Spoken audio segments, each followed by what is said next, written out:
Hello, everyone, and welcome to the fifth episode of the Search for Tomorrow podcast. I'm really excited about our guests today. They've been recommended by quite a few people. They're in the Edmonton area, and I love to interview some people that are outside of my area, like people that I wouldn't have known if it wasn't for like their success or like the networking that they've established. And so I have with us today Andrew Traynor, or Andrew with no E, 1232 on Moto. And they recently, and I guess it's not that recent, but they top aided the face to face tour in Edmonton and came second in the one in Regina. And that's quite a bit of results considering there's only been like a handful of tournaments, big tournaments in Canada since the pandemic restrictions have went down and tournaments have come back. So I thought they were kind of a great person to bring on the podcast because they were previously, I'd say, relatively unknown. And I think they're kind of just like slamming their name out there with the results, which is one of the hardest ways to get your name out there because you have to keep performing, but they just keep performing. And so eventually you have to bring them on the podcast. And Yeah. so I guess I just want to start, Andrew. Why don't you introduce a little bit about yourself, like even outside of Magic, just who's Andrew Traynor? Oh gosh, outside of Magic, there's not a ton, but I'm currently working at an LGS. I'm a computer science major, um, and yeah, I play a lot of Magic. Um, Okay, well, let's just get into the Magic journey then. So, like, how long have you been playing Magic for? I've been playing since Magic Origins was my first set, so 6 years, seven, something like that. Um, my cousin introduced me to the game just like at his kitchen table. Um, just very casual at the start, right? As most people are. I quickly moved on to drafting at my LGS, and really just like kind of enthused by the game and really wanted to start learning and getting better. Um, and so I really just I drafted for a long time, um, and eventually I started doing some winning and building up store credit. Um, my store had a system where if you XO, you basically made more credit than you spent on the entry. Um, so I built up a ton of store credit and bought decks that way, right? Kind of poor high school kid, right? Um, and I eventually kind of wanted a little bit more, right? So I went to a couple PPTQs here and there. I played a face to face or two when it came to Edmonton. Um, yeah, I really started out just at the LGS and just kind of making friends and having fun, but always with that drive to get a little better. Yeah, it's a like a normal pipeline, right? Is like someone introduces you to the game. You go to the store to draft because that's the format you don't need any cards for, and you already understand the game from playing kitchen table or whatever. And Mm-hmm. then from there, you see other people at the store, and you're like, oh, they keep talking about standard, or they keep talking about, I guess, Pioneer now or Modern, and you kind of just the itch. You just want to keep going because you like the game so much. Like that's how I started, completely exactly the same. Someone had a deck like a vampire deck. I played some mono green deck. I started showing up to draft, and then from there, I like opened a couple Jace the Mind Sculptors and just built a standard deck. Yeah. So it's a pretty normal path. When do you like? Are you a normally a competitive person? Um, I would say now I am. Um, I I started in kind of gaming with Warhammer, and I started not particularly competitively, but really just looking to play something strategic, and kind of flex my brain muscle a little bit. And after I left Warhammer, I was kind of introduced to Magic, um, and like whenever I played board games with my family, with friends, right? I did always want to win, um, but Magic really It was the first real competitive thing that I pursued. Okay, and at what point would you consider yourself like you were a competitive Magic player now? Like your goal was to win events, not necessarily just like mess around. That definitely happened over the pandemic. So 2019, I guess, I went away from home for school, and I decided to download MTGO because I wanted to play Magic, but there was no LGS in that area. Um, and I started with just Pauper decks, playing Pauper. Um, but once the pandemic hit, I came home and I decided I still want to play Magic and I want to ramp it up a little bit. So I bought Inverter in Pioneer, and I decided to play a bunch with that. So I played leagues, I played prelims, I played a challenge here or there. Um, I amassed enough qualifier points to play a couple of showcases. And so I got a rental service to play like the modern one or whatever. So now I have a rental service, I have a good Pioneer deck, and I found a group of people uh, online. They called themselves, we call ourselves still, the MTGO Cabal. Um, it's really just a bunch of friends. Now it's a bunch of friends just kind of hanging out playing Magic. We all have a common interest, but we played a bunch of Among Us at one point. We've played golf with friends, um, but they really inspired me to become more competitive. Right, I saw all of them succeeding in different events and just crushing constantly. Um, and so I wanted to kind of emulate that and yeah, and kind of follow that path a little bit. So I started, grinding challenges and PTQs and prelims. Um, right, and it's locked down, right? There's nothing going on, so I have tons of time. Um, and yeah, I basically just sit in a Discord call and play these events all the time. And eventually, I started doing some winning too. Um, right, but it takes time to go from that drive to that success. Yeah, one of the reasons I started the podcast was sort of for people like your story in a sense, where I feel like you're the quality of player that will consistently do well in these Canadian events, but people might not necessarily know who you are yet because you've been like built up during the pandemic or you've like honed your skills during the pandemic and become like a high quality player during that. And one of the reasons I started it is just because I was so impressed with a bunch of the Zoomers and thinking that no one would ever know who they are because they're just moto players. So we're going to show up to these tournaments and they're going to lose to these people they've never heard of. And I just kind of wanted to highlight people like that. And I think you're a great example of that. Is like, I bet when you show up to this, like, let's say the Edmonton one or Regina, there's a lot of players there who've been playing Magic a long time from that area who might not know who you are. And I guess you kind of showed them by top eighting both events. And I think it's pretty crazy that there's just so many great players out there because the pandemic did offer people that resource of time where they could really pour themselves into Magic and like get really good at Magic. And it's really cool to me to see you top eighting all these events and then like a bunch of people are telling me you got to have Andrew on, you got to have Andrew on, and it's like that kind of support for a player is pretty impressive. Did you feel like do you know like the old players of like Alberta and like BC or the people who come over and stuff like that, or were you sort of like on your own with your moto community? So I knew some of them, mostly just in passing, right?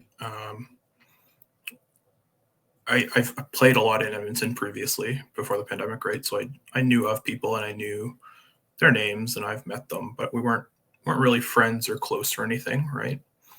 Um, and I wasn't super competitive at that time, right? I played some competitive events, but I never really won anything or went on a big streak, right?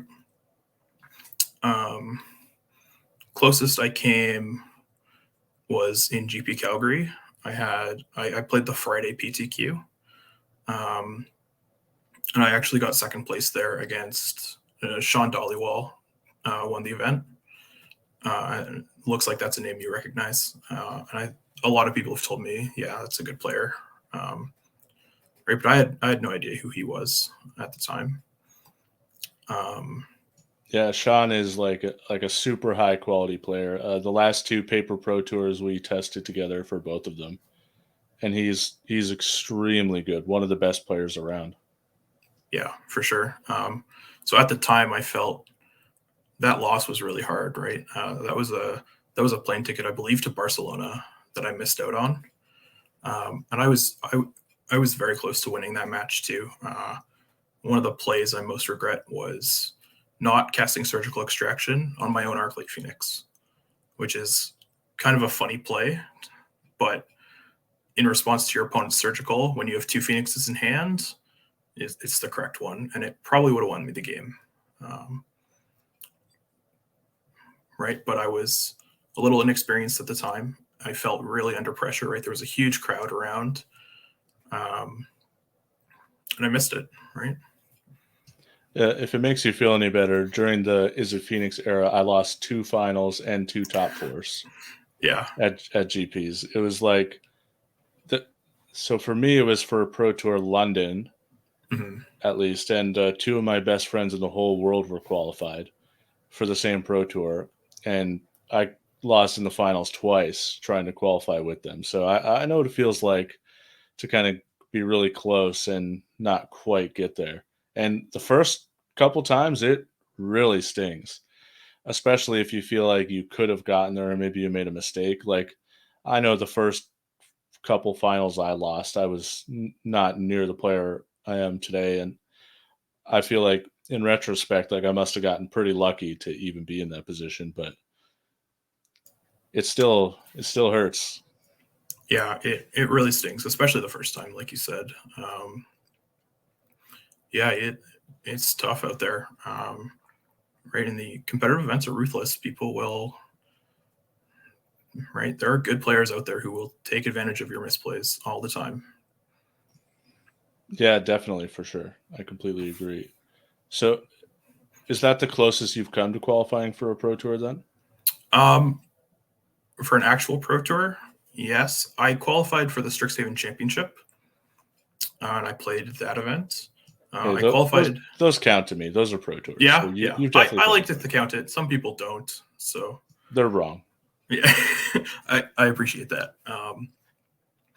Yeah, that event was fantastic. I qualified playing rogues in standard, which I personally think is like the deck that I dominated the most with. Um, I won 2 standard challenges. I top aided tons more. Um, and yeah, I qualified through the qualifier, the Magic Arena qualifier weekend. Um, and I qualified for that by playing the SCG PTQ and going X2. Um, so it's a really kind of convoluted path because the SCG tournament structure was you had to qualify for the PTQ in the 2 or 3 days before. So I played qualifiers for that, X2'd that, qualified for day 1 of the qualifier weekend, 7-0'd that, and then on day 2, I started 0-2. This was the qualifier weekend where they accidentally allowed people to register historic decks as well as standard decks. So about a couple hours in or whatever, they reset everybody's records. So I went from from an 0-2 start to a clean slate, and I 7-0'd from there. It's just a really fortunate turn That's of crazy. events. That is crazy. Yeah, What yeah. a sick run of events. Arena has some faults, but like sometimes it does you good. Oh yeah. That is crazy. Some of the arena events over the pandemic were fantastic. And it's kind of sad to see a lot of them go. in favor of paper tournaments, right? Yeah, I've only played a couple. I played like a community gaming event, and I played a Red Bull, and the Red Bull was crazy. Like it was long, it was decent, like quite a bit of money on the line, and those were sweet events. And so, was your Rogues in like the Sultai Ultimatum era? Yeah. So this was kind of right before I actually like knew about you, because you came on kind of after I stopped playing a bunch of rogues, and you started crushing with Sultai Ultimatum in the standard challenges, if I remember Yeah, correctly. I took a year break from Magic and came back and couldn't not top eight a single event. Yeah. How many did you top eight in a row? It was absurd at one point, right? I top eighted 9 of 10, and I top eighted 6 challenges in a row. Yeah. That was crazy. I won 3 of those as well, Yeah. Yeah. which So I was like right it was before that. insane. Yeah, I was wondering if it was the same era because I remember Rogues was like one of those things where it was on and off in popularity, and it was like sort of a bad matchup, and it like always dictated how popular Rogues was. Like, do I play 4 Pelucranos? Do I play 2? Yeah. And often I ended up at 4 at the end, almost all the time, Mm. because of the Rogues matchup. That's sick though. The Rogues deck is really powerful, and also just like it's like one of those. The tempo deck thing where like sometimes it looks unbeatable, sometimes you're like this deck looks really bad. It's just kind of the thing with those decks. Like when they get their sequence and they get ahead, oh my gosh, is it punishing? Yeah. Mono red and the red black Croxet X were the bad matchups, because they played like 5 to more escape cards post sideboard. And so they just had infinite fuel as you were milling them. And Ox Vagonis is a huge beating. And also Yeah, just that like card's the disgusting yeah, against Rogues. Yeah, yeah, and the aggressive nature of the mono red deck too was really tough. So I remember playing a challenge and being in a call with Karate Dominic, um, when we were both on Rogues at the time. And I played against Red Black round 1, and we just both go, "Oh, come on! There's not that many Red Black players in this tournament, right?" And I somehow like battle back and win. And then round 2, I get paired against Red Black again, and I somehow battle back and win. And I get paired into mono red. It's just like I don't. That was just it was brutal sometimes playing rogues, right? Like feast and famine. yeah, it was funny. I remember from my point of view, always playing the Sultai Ultimatum deck in those tournaments. I'm like, oh my god, I'm playing against Black Red. I can't possibly lose. It's like it doesn't matter what I do. Yeah, That's yeah. pretty Black funny. red was like not a fantastic deck. It was kind of low popularity, because it lost to some of the major decks pretty badly. But it crushed rogues, which did not make me happy, right? Yeah, that's awesome. So do you feel like your breakout was sort of that era, like getting to be like a more well-known moto player, or would you consider like these live events to be like your breakout, your pinpoint of putting yourself on the map? I would consider playing rogues to be my moto breakout. Yes, but not everyone follows moto, right? Not everyone cares about a standard challenge that happened in the middle of the pandemic. Um, so these paper events are a big push for me as well. Uh, yeah. So what are your goals in Magic? Like how far are you looking to take it? Like are you taking it very seriously? Are you just trying to qualify for some pro tours, or are you going hard? I would like a trophy to put on my shelf.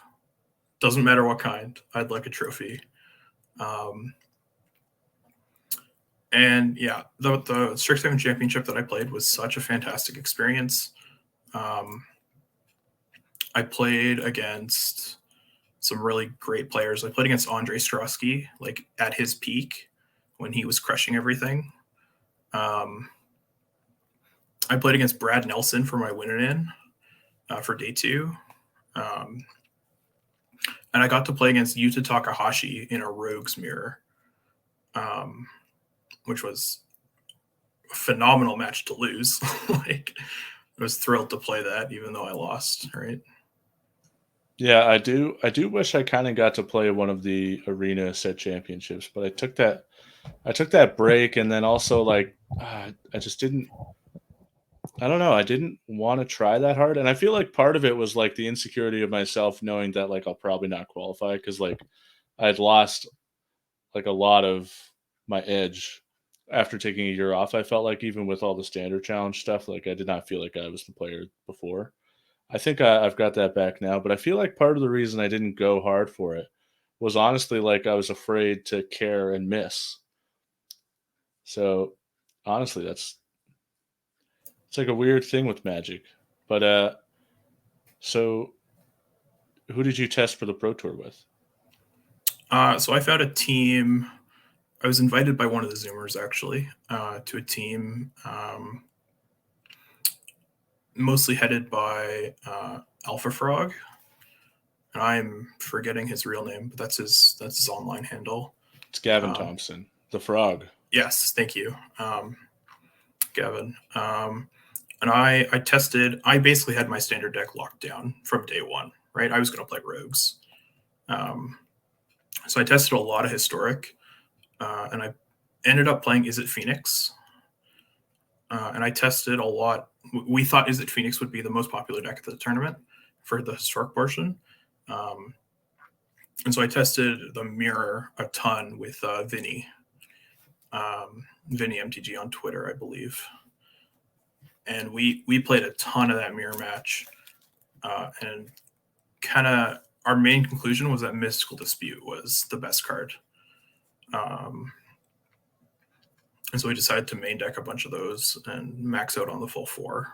But we tried so many different plans. We tried like Niv Mizzets, we tried Planeswalkers, we tried like what's the blue red enchantment that makes a fairy whenever you draw your second card from Throne of Eldraine? Uh, Improbable Alliance. There we go. yeah, that's it. Oh, thank Yeah. goodness. We tried that card out, right? And it's just none of them quite proved to be good enough. But yeah, we tested a lot and we came to very similar, if not the same 75. Um, that was a fantastic testing experience with him. Yeah, you learn a lot testing for a pro tour. Like I felt like some of the most valuable like experiences I've gotten were testing for like various events. Like when I qualified for the World Magic Cup, testing with like Team Canada and Team Costa Rica, just like this super like regimented testing style, all run by John Stern. Like everything, lots of notes. Every day you have to like have a team meeting, have a conclusion on like some questions we've asked each other that day. And I've had that, and then like went to testing for the other pro tours where it felt like I was sort of spearheading a lot of the organization of everything, just because like I was a bit older than everyone, more responsible, honestly. Just and yeah, those experiences are just so great. And like when you lock in like a good deck and like post tournament, you're like, yeah, maybe we could have found like a couple cards to make our list better, but we played a good deck. Like that feeling is amazing. And that's kind of how like my last two pro tours went. Is like I played Blue Black Inverter and Pioneer at the Pioneer Pro Tour, and like maybe we made a little bit of a mistake. We main decked a bunch of collective brutalities for the mirror and mono red. Maybe that was wrong, but I just thought it was like a oh, and also the Lotus Breach deck, which was busted. Yeah, And that deck was absurd. yeah, and then before that we registered blue red Oko or blue green Oko with no black because we thought Veil of Summer was better than Noxious Grasp, to just main deck 4 Veils. And that, in retrospect, was a great choice too. Yeah. Yeah, those sound like two really good deck choices to me. Right, Oko, obviously busted card. Yeah, that tournament was unreal. Yeah, if I'm remembering correctly, there was a food version that played Cat Oven, Yeah, Oko, that was like one team found and played to great success. So like maybe you could have found that, but that was so unlikely that you made the best decision you could, right? Yeah, the cat food deck was actually like only with well, it didn't have Oko, I don't think. Oh, And it did was it not? only no, and it was only discovered by one team at the Pro Tour. And so like the next day at the GP it was everywhere Yeah. because it wasn't played in the Pro Tour except by one team if I recall. I thought it played Oko, but I could be mistaken. I could be wrong too. Yeah. It's been a Anyways, while. doesn't really matter. Our team, the best deck of that tournament at the Strix Championship, turned out to be the Velomachus Turns deck, which some people in our team found some early versions of, uh, and I dismissed it. I'm like, this looks like a meme to me, right? This doesn't look good. And I played against it a bunch with Phoenix, and I crushed it. I crushed that deck. But they didn't find Nezahal, which was really good in that matchup instead of the Velomachus. So I kind of feel like if I'd put some time into the turns deck, maybe we could have gotten there and had the actual best deck, not the perceived best deck. Yeah, But it's hard. like yeah, Pro Tours are so weird now because there's so much data before them. Like you almost always know what the most played deck's going to be, or at least like the second most played deck. And I remember like early Pro Tours I played, just like you have no clue what people are going to show up with. And I've played some bad decks at Pro Tours, and nowadays it feels like the floor is higher on like what you show up with for the most part because there's so many good lists out there. You could just copy it, and like you're only going to be like 10 cards wrong or something. But yeah, it's just super weird these days with the Pro Tours. So you have two regional slots locked up because of your results at the Face Opens. Is that correct? Yeah, that is correct. One of the first people to get two, first person to get one of the, I'm messing up my words, but I was part of the first group to get their first one because I believe Edmonton was the first event. Yeah, it was. That awarded them. Yeah. And then I believe Toronto, the face to face in Toronto was the second event. Yeah. And then Regina was third. I don't know if any people from Toronto went to Edmonton or Edmonton, Toronto, but even if. Are you going to play both? On, yeah, I'm planning to play both. Okay. Yeah. Yeah, I'm currently in the position where I have one qualification locked up, just looking to get the other. And I will also play both. Yeah. So you're in a really good spot to qualify for the Pro Tour. Are you going to like, how seriously are you going to treat these regional championships, do you think? Are you going to treat them like a GP, or are you going to like treat it like somewhere between a GP and a PT? I'm going to take them as seriously as I can with school. Right. My first goal is going to be to get my schoolwork done to the best degree I can. But basically all my free time past that is going to be testing for these events. I want to get back, right? That first experience was so good, and it's got me. It's kind of got me enthralled, right? Do you know who you're going to test with for the regional events? I don't know yet. I don't know if anyone is thinking that quite that far ahead yet. I don't think the kind of PPTQ store level events have started quite yet. Even they're starting soon, but yeah, 2 weeks, I think. Yeah. So once some of those start going and finishing, and people get more qualifications around, I will be on the hunt for people. Okay. All right. One thing I wanted to just mention about the podcast is that it is sponsored by face2facegames.com. So if you're looking for any Magic singles and you want to support the podcast, please just go buy cards from face2facegames.com. They always have a really good sale every week, and sometimes you can find some pretty crazy sales. Like every once in a while, they're like this type, like creature, planeswalker, land, or like cards of this edition are all really cheap. So just keep an eye out for the sales. They're always different, and usually they're pretty good.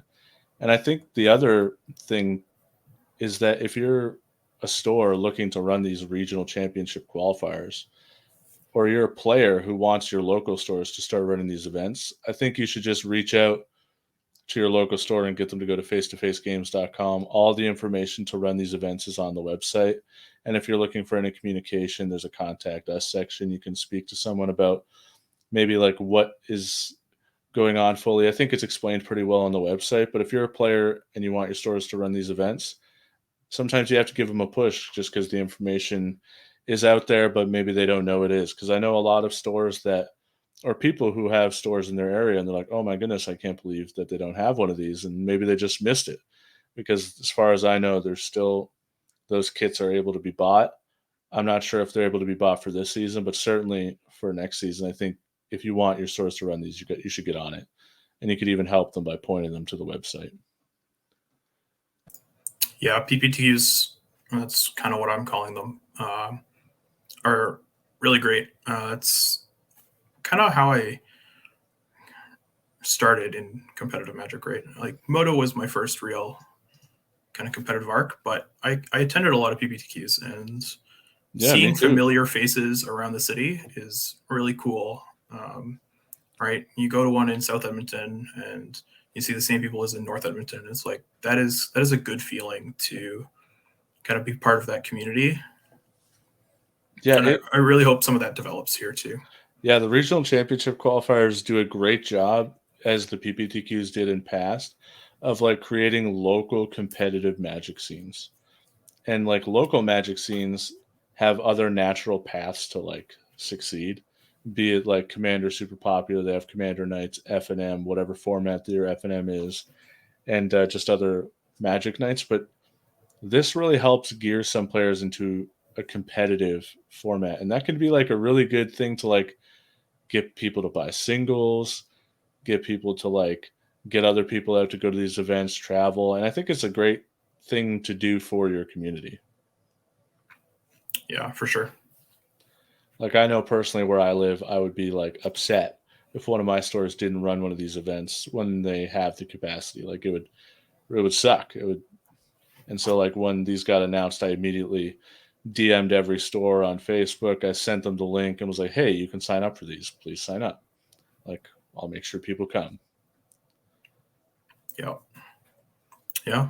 I think they're going to be great events. Yeah, me too. Unfortunately, you can't play in them. Yeah, that's true. I will probably end up running one at the store I work at.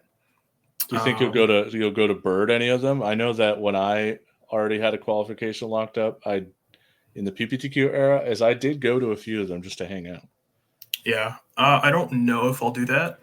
Um, I tend to work Saturdays, and then I like to play challenges and PTQs on Moto on Sunday. Okay. So we'll see if there's maybe no PTQs going on a Sunday. Maybe I'll go. But yeah, we'll Okay. see. What events are next for you, Andrew? So tomorrow I drive down to Calgary for the event the day after. Um, that is, yeah, looking for a trophy, right? I've got a top 8. I've got a second place. I'd like a trophy. Obviously, that is a very high goal. So I don't know. I'm I th- hoping to hang out with some friends and play some good Magic. I But think at this point, after a top 8, a second, I think you're allowed to start trophy hunting. yeah, You am already I have the okay? invitations locked up. I think you can start calling shots, and I think people are going to have to give it some respect. That's good to know. Yeah, I appreciate that. Yeah, so So, is that'll there be anything? next. And Is, then there's, I believe, a Pioneer PTQ on Moto the week after. So oh, I'll play okay, that. okay.